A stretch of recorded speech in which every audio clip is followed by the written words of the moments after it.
پیغمبر کب چاہتا ہے کہ خدا کا ان پر عذاب آئے؟ رات کو سمجھایا، دن کو سمجھایا، صبح سمجھایا، شام سمجھایا، ہر طریقے سے نبی نے ہاتھ پاؤں مارے، مگر قوم نہ مانی، برادری نہیں مانی، خاندان نہیں مانا۔ حضور اکرم صلی اللہ علیہ وسلم نے اپنی قوم کے ہاتھوں ساری عمر مار کھائی، چچوں نے مارا، چچازاد بھائیوں نے مارا۔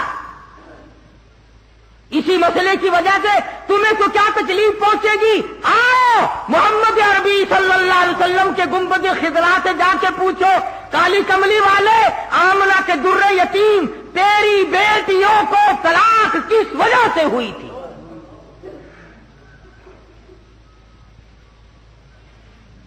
کیا وقت ہوگا جب ابو لہب کے لڑکے دونوں آئے اور آ کے کہنے لگے، او محمد صلی اللہ علیہ وسلم، ہم تیری بیٹیوں کو اپنے سے الگ کرتے ہیں، تیرا عقیدہ اور ہے، ہمارا عقیدہ اور ہے، تو ایک کا پجاری، ہم کئیوں کے پجاری، تیرا ایک خدا، ہمارے کئی خدا۔ بیٹیوں والے اس بات کو سمجھتے ہیں، جن کو اللہ نے کئی کئی دھی دے رکھی ہیں، کہ دھیوں کے دکھ کتنے سخت ہوا کرتے ہیں۔ پھر امام الانبیاء، شہنشاہ کائنات، سردار دو جہاں کی بیٹیوں کو طلاق ہو جائے، وہ نبی جس نے پتھر کھا کر کبھی بد دعا نہ دی، جس نے گالی کھا کر کے کبھی بد دعا نہ دی، جس کو پہاڑ کی غار میں دھکا دے کر گرا دیا گیا تو بد دعا نہ دی، پہاڑ کے درے میں بیٹھے تھے، ابو جہل نے سر میں پتھر مارا، لہو دور جا کی دھار پڑی، بد دعا نہ دی، لیکن بیٹیوں کے بارے میں کلیجے کو اتنا دکھ پہنچا، فرمایا جا میرا خدا تجھ پہ کوئی کتا مسلط کرے گا۔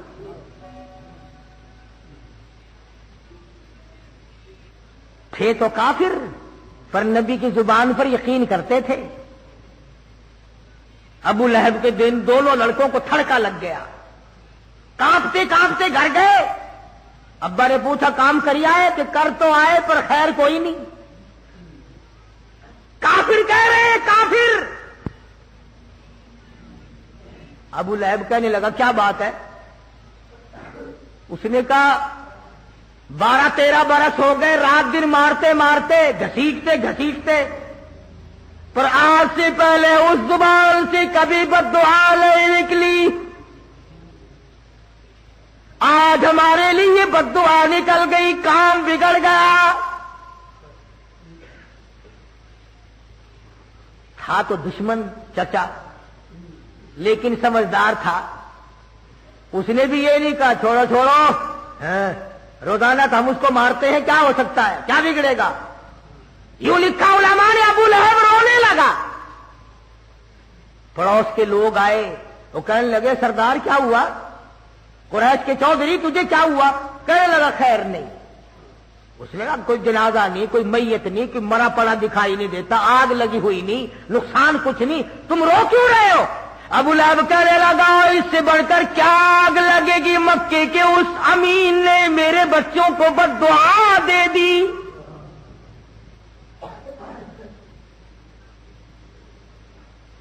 لگا ابو لہب اتنا سیاڑا ہو کر کیسی باتیں کرتا ہے، روز تو آپ اس کو مارتے ہیں، اس کے ماننے والوں کو تھوڑا مارتے ہیں، کیا ہے اس کے پلے، کچھ نہیں بگڑے گا۔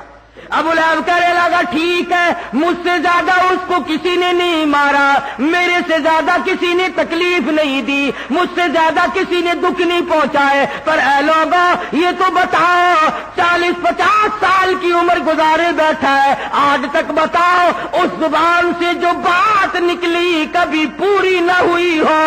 پہاڑ ٹل سکتے ہیں مگر میرا یقین ہے اس زبان سے جو بات نکلی وہ پوری ہوگی۔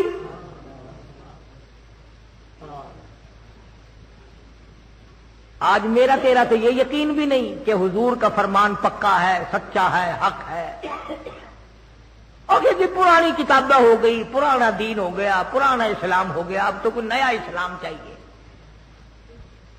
اب پرانے دین پر کیا چلنا ہے؟ عورت کا یقین نہیں، مرد کا یقین نہیں، دکاندار کا یقین نہیں، ڈاکٹر کا یقین نہیں، افسر کا یقین نہیں، چھوٹے بڑوں کا یقین نہیں، مرد عورت کا یقین نہیں۔ اگر ابو لہب کافر جتنا بھی یقین ہو جائے بات بنتی ہے۔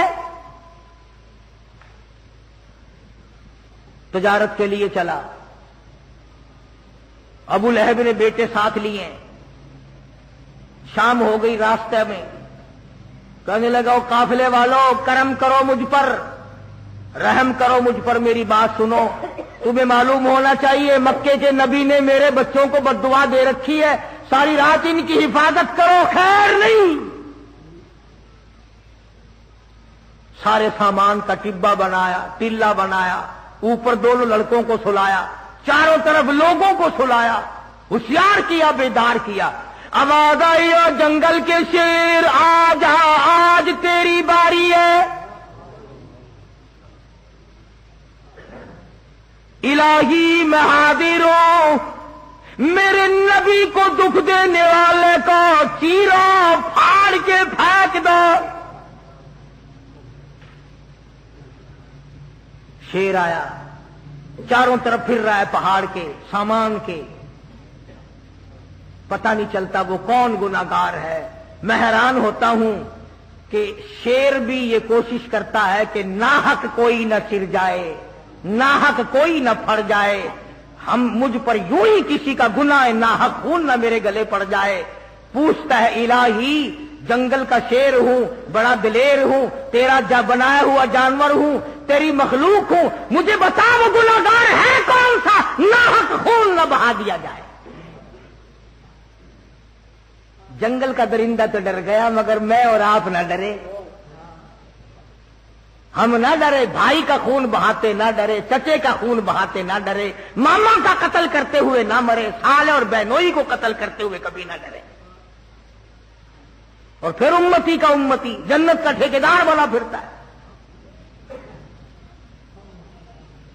ظلم کرتے ہوئے سوچتے نہیں کہ کیا اثر ہوگا، کہاں اثر پڑے گا، کہاں یہ بات پہنچے گی۔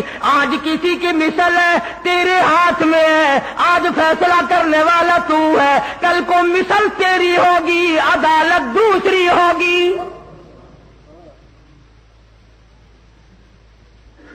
فیصلہ کرنے والوں خدائی فیصلے کا بھی انتظار کرو۔ الہی مجھے پتہ نہیں چلتا میں کس کو پھاڑوں۔ ہوا کو حکم دیا، ان دونوں ظالموں کے منہ کی بھبک جو انہوں نے میرے نبی کو گالیاں دی، میرے نبی کا دل دکھایا، آمنہ کے در یتیم کا دل دکھایا۔ کون سا نبی؟ اللہ غنی۔ علماء کرام نے لکھا ہے کہ جب سیدہ آمنہ خاتون رضی اللہ تعالی عنہا کے پیٹ میں تھے، جہاں بیٹھتی وہاں خوشبو، جس جگہ سوتی وہاں خوشبو کے حلے، غسل خانے میں جاتی وہاں خوشبو۔ کون سی دکان سے لائی؟ حضرت آمنہ خاتون رضی اللہ تعالیٰ عرض کرنے لگی، امی جان میں خوشبو کس کے لیے لگاؤں؟ 8 مہینے ہو گئے، سہاگ اجڑ گیا۔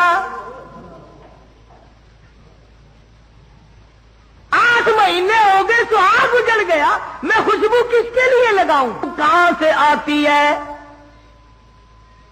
کہنے لگی اماں اگر میں ساری باتیں تمہیں بتا دوں تو تم اس کے منہ کی بھبک لے کر میرے شیر تک پہنچا دے تاکہ مجرموں کا پتہ چل جائے۔ شیر نے چھلانگ ماری، آ کر کے منہ سونگ کر دیکھا، پتہ چل گیا کہ یہی وہ بدماش ہے، دونوں کو چیر کر ٹکڑے کر دیے۔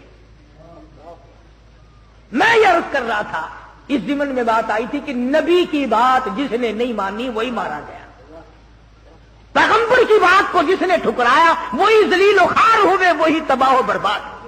آؤ ہم بھی پتہ کریں، نامعلوم کئی دن کی زندگی ہے، کسی کا 1 دن باقی، کسی کے 8 دن باقی، کسی کے 2-4 سال باقی۔ آؤ بدلو، تبدیلی لاؤ۔ محمد عربی صلی اللہ تعالی علیہ وسلم کی سنتیں تلاش کرو، سنتوں پہ عمل کیا کرو. خدا کی قسم محبوب دو عالم کی سنت کے صدقے میں تیری نجات ہو جائے گی. میری تبلیغ ہے کہ ہم اپنے آپ کو بدلیں، مزاج بدلو، حالات بدلو، طبیعت بدلو، اللہ اللہ کرنا شروع کر دو، توبہ کرنے کی عادت ڈالو تاکہ خدا ہم سب پر کرم فرمائے. وآخر دعوانا ان الحمدللہ.